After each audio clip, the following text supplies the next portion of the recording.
Hi, welcome to my channel.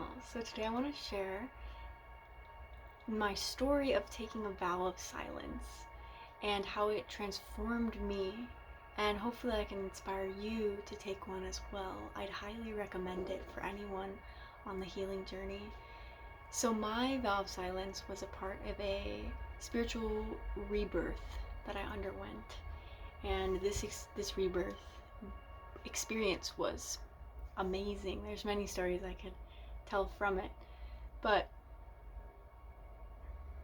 I took a vow of silence for 3 days where I didn't speak for 3 entire days, not to myself, not to my cat, not to anyone else. And some of the things that I experienced were the healing of my inner child, of generational wounding, truths of my generational curses came to the surface. I experienced a deeper connection to the present moment and a trauma release out of my left ear. I also experienced peace and safety like I almost had never experienced before. For people that go through abuse, we often get caught in these cycles where we are so used to feeling unsafe that it's kind of just life. Like, we don't know what it's like to attract, normal or healthy people. And so to experience the safety within myself, while the external didn't have to be safe, but I still felt safe inside of myself. So this experience was heavily guided by Spirit, God, my higher self, where there was no resistance or doubt of whether or not I could stay silent for 3 days. It was perfectly aligned with the next step in my path, so it made it easy to do. And so on day 1, I was doing a lot of reflection. So I think I wasn't on social media. I wasn't watching any videos. I wasn't consuming any content. The only thing that my brain was consuming was meditation music. And then I was silent. And it was a little bit hard to not talk to my cat. I slipped up a little bit, but I was doing a lot of reflection. And one of the truths that came up was I was able to see clearly the energy of what makes a generational curse. The energy that was underlying in the family line, and the separation between that energy and who my family actually is, who the people are, and how this energy in our family lines controls the people in it, but it's its own separate entity and energy, the curse. So I can't remember which day exactly, but on day 2 or 3, I was working through fear, and I was talking to my inner child. And what was so awesome about the vow of silence is it created a lot of space in my mind, quiet in my mind, and it allowed me to hear myself really clearly. I could hear how my inner child was feeling. I could hear the suppressed parts of me that were so deep inside. And I worked through fear, and fear is often what is kind of like the barrier to generational curses. Like, when you work through the fears, when you're allowed to see the truth. A lot of people are afraid of truth, which is why they don't see the full truth of, your family or the world. And so I worked through this fear, which allowed these generational truths to come up for me. And when I was working with my inner child in this way, I experienced these angelic frequencies kind of helping me heal and assisting me. It was this clairaudience where I could hear the angelic frequencies in my mind. And the next day, I was doing more reflection, and I was working on the feminine wounding in my body. So hearing, abuse, unkind words from people, from the feminine, the mother wound, the grandmother wound. And I was working through that, and I had this moment where I had this somatic release in my ear where it felt like a bubble came through my ear and popped outward. And I went outside and I could hear the wind.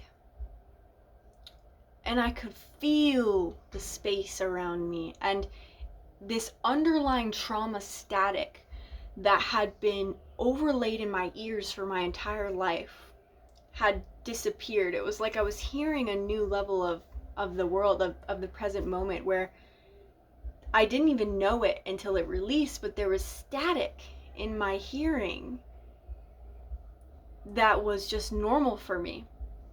And that distortion released out of my left ear. And as I was hearing the wind, I was like, wow, it sounds so beautiful. It was really deeply profound for me. And I felt this deep sense of safety. If you've been through emotional abuse or control, you know what it's like when people don't leave you alone. It's like you can't really catch a break. You're always waiting, hearing things that are distorted, or, having to react or respond to passive aggressive behavior.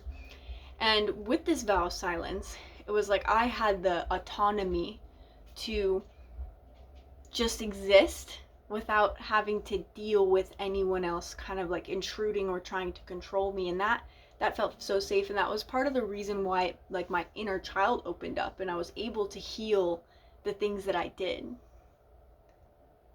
And so on day 3, I actually went on a really long drive back home and with my cat. And that was really fun, not being able to talk to my cat in the car. But I had this feeling of like, I don't even want to talk. Like, it was so peaceful and I really wanted to do it again. I didn't end up doing it again. But it was so peaceful, like just to be quiet. And one of the after effects of this was that it created this really like easy sense of self-control, where it became really easy for me not to react to people and to set boundaries with people. So additionally, one of the things I healed was my fear of setting boundaries, where with this vow of silence, I set such a hard boundary that protected me and brought me so much healing and blessings, that it kind of taught me and showed me that I can set boundaries, that I'm capable of setting boundaries, and allowed me to trust in my ability to set boundaries with people, which was something I had actually been working on for like the 3 months leading up to this experience. So it's kind of like this final integration point of what I had been working on in the past, was me being able to set boundaries with others. And this, during the vow, this fear of setting boundaries dissolved, where I had this unconscious inner child patterning that, I was powerless and that setting boundaries was dangerous. And I kind of learned with the vow of silence that it's not. And like I said, it became easy for me to not react to people. So when people would, provoke me, rage bait me, or say something disrespectful, it became really easy to say things like, I can't talk about this right now, or just pause, or just not say anything at all. It became very easy to control my speech. And from that point on, I want to say that everyone reacts to abuse, no matter what. No one is perfectly able to have these super strong boundaries with abusers. They're relentless sometimes, and we aren't meant to be regulated and non-reactive when we are literally being intentionally harmed or abused or provoked relentlessly. But the ability to, stay centered and calm is one of your biggest superpowers when you're in abusive cycles, still around abusive people, is that ability to not react instantly to them. And there is a little bit of a caveat though to it, because when you do set these types of boundaries, it does tend to make people escalate. And though they don't really have much power over you when you can control yourself. And yeah, I also noticed afterwards, like, when my nervous system would get into a really dysregulated state, that static in the ears would come back. But this time I was aware that it was just static, and be like, that was like my signal, like, oh, I need to regulate my nervous system right now. But I actually think I did it for 4 days. So on day 4, I don't think I did it for all of day 4, but it was like 3.5. On day 4, this was like the cherry on top to the experience. I went on this beautiful hike. It was summertime. There's these big, beautiful rocks, and I found this. I was guided by spirit to this pathway, kind of off trail, and it was cool. There was like this carving out in the rocks. Like, there's a big rock, and there was like this. Looked like water may have flown there. There was this carving out, and it was this pathway to this really beautiful part of the trail that I'd never seen before, and I came across so many animals, and it felt like such a deeply like spiritual experience. I was so connected to the land, and I was greeted by an iridescent beetle, and the beetle was actually themed during this vow of silence as well. I saw a beetle on the grass, and I had been working with the energy of beetles, because beetles are the archetype of resurrection, rebirth. This was a part of my spiritual rebirth era, and I was greeted by this beetle. It was like iridescent blue and green, and it had these really cute ears and nose, and it flew away, and then I was just like having a staring contest with a lizard, and you know, it felt so impactful. It was like each place I went, I was greeted by these insects and these animals, and it was summer, so I felt so deeply connected. And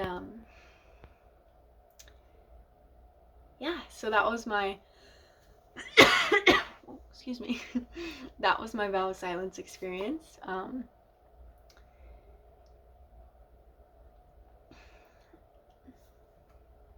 During this experience, no one tried to talk to me or like tried to provoke me or like get me to get out of it. So I don't know how easy it would be if you had people around you that like really didn't respect it. But I was shocked that the disrespectful people in my life did respect it. I was shocked. I was. I thought certain people in my life would not take it seriously, but I was pleasantly surprised that they did. Um, so yeah, I hope you enjoyed this story of mine. I hope this could be inspiring for you. Even just one day can be transformative, but if you're gonna do a vow of silence, I would do it when you have some time off work to like really reflect and go like deeply into yourself and like your spirituality. And yeah, because I think I've seen like some people like go to work and do it, or like put a little badge that says silent, but I don't really see the point in that. But yeah, thank you so much for watching. My name is Abigail, and I'll see you in the next video.